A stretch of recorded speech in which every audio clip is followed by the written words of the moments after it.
Alright, isang magandang hapon po sa akin pong giliw na mga taga-subaybay, sa ating pong mga minamahal na subscribers, of course, mega love shout out, at sa ating pong mga members and super chatters, at sa mga walang sawang sumusubaybay. Magandang hapon po sa mga hapon dyan. Time check po tayo. Pilipinas time ay 5:10 ng hapon. Ngayon pong March 25, 2026. Ayan, papasok na po ang Holy Week. So, Happy Lenten season, mga idol. Alright, ngayon po ang ibabahagi ng inyong lingkod ay native na gulay, of course. Naglaing si Kuya Dan. Titingnan natin, ano po, samahan nyo ko at nang makita ninyo kung ano nang itsura. But then, from the process, from the start, hindi ko na natin pinakita. Pero ayan po, sinimulan. Nagkayod po tayo dito. Native na native, ano? Hindi na kailangan ipakayod sa kayuran, sa labas. Oy, mega love shoutout kay CNS Vlog PH. Nagkakayod sila, electric. Nagpitas tayo 5 days ago dyan sa ating pong tinanim na yan.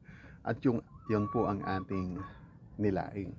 Ayan, tingnan po natin. Tara sa tungko o doon sa dapug. Sa amin po dito ay tawag dyan ay dapug. Tungko sa Batangas. And of course, dyan yung ating pinagkayuran ng mga bao. Bibigyan natin ng, lalagyan natin ng tubig para iinumin yan. Tanggol, ni Tandang. Alright. Ayun, sinulyapan lang natin yung kinuna natin ng laing. Ayun, oh. So, ilang araw na naman, ready na naman silang pitasan. Alright, tingnan natin. Alright, native na native. Tawag po sa apoy na yan ay ayang-ayang. Yung bang dahan-dahan lang. Yan po ang sekretong masarap na laing. Tingnan nga po natin. Ayan na po. Ayan na. Ready na to halos. Gagalawin natin ng kunti para titingnan natin kung okay nang yung mga ingredients, kung luto na. Okay na, so sa tingin ko ready na po sila. So style laing ni Kuya Dan yan, hinahayaan lang natin dyan na dahan-dahan ang apoy hanggang sa malutong-luto na yung nyug niya. And at the same time po, ayan, naglalabas na yung nagmamamantika na yung laing. So ready na po yan.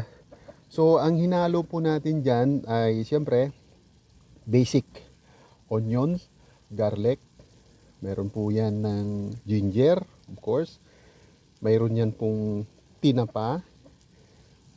Proportion lang po, hindi naman po maraming tinapa kasi ang dami lang po ng dahon na nilaing po natin ay 16 leaves po lang yan.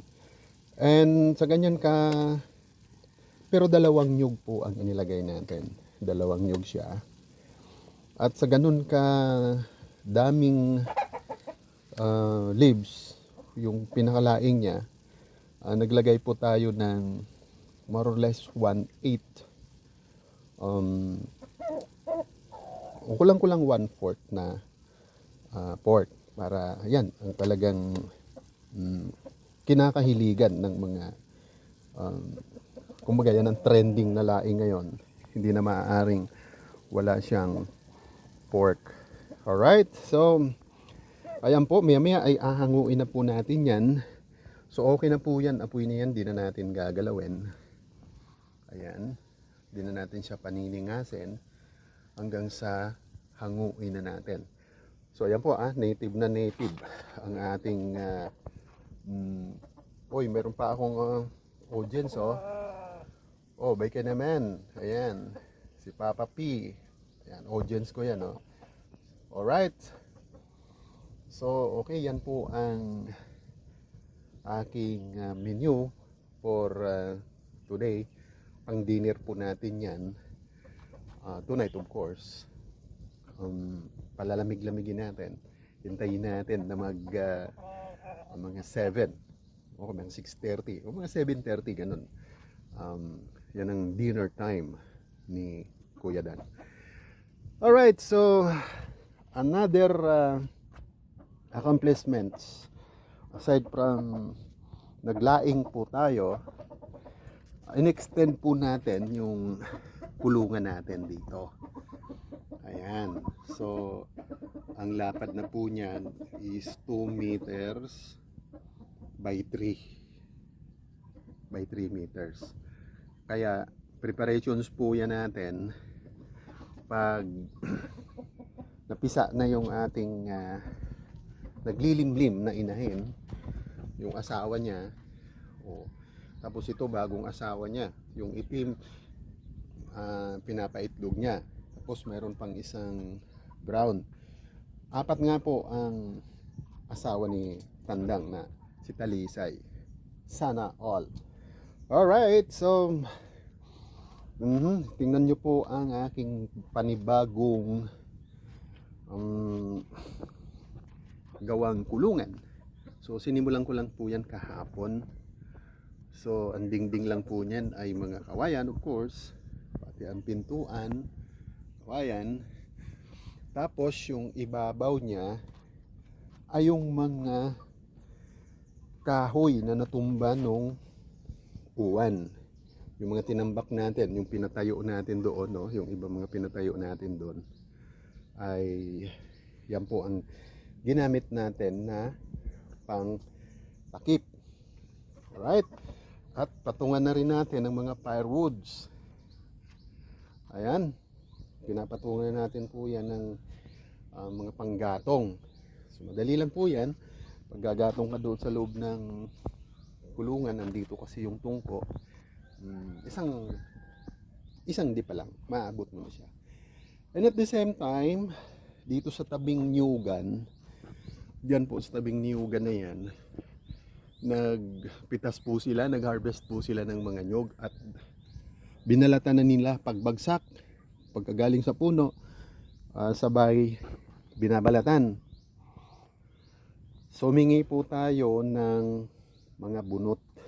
Ayan, no? Bunot po yan. Ang purpose niyan, pagkatuyo, ginagawa po natin yan pausok sa hapon. Nag-ano po tayo, nagsisiga to create smoke. Kasi siyempre sa gabi may mga flies dito, mga lipad-lipad, mga gamo-gamo, kasi nga bukid to.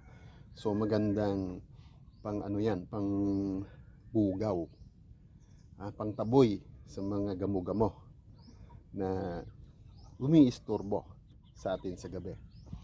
Alright, so yan po ang aking update. Yung ating pong mga okra, ayan, matataas na po sila at nakakapag-produce na po tayo dyan ng bunga. Ayan. Ayan, mga improvise lang po natin. Mga dingding niya ay mga putol-putol na troso at saka sa bubungan. Ayan. So, yan, malinis. Tingnan. Sa ilalim, mayroon na siyang chicken, of course. Alright, so mula po dito sa kinalalagyan natin sa munting kabukiran ni Kuya Dan.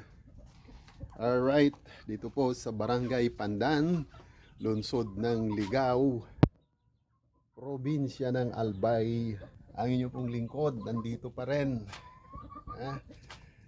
Nag-adventure, namumuhay sa bukid. Eksakto ko pong 1 buwan po dito. Ngayon pong March 25. Kasi umalis ako ng Manila. Dumating ako rito. 24 February ng gabi ako umalis ng Manila. Dumating tayo rito ay February 25. So ngayon, March 25, eksakto na pong 1 araw. 1 buwan ang inyong lingkod. Alright, mega love shoutout po sa inyo pong mga giliw ko, mga members of our chatters.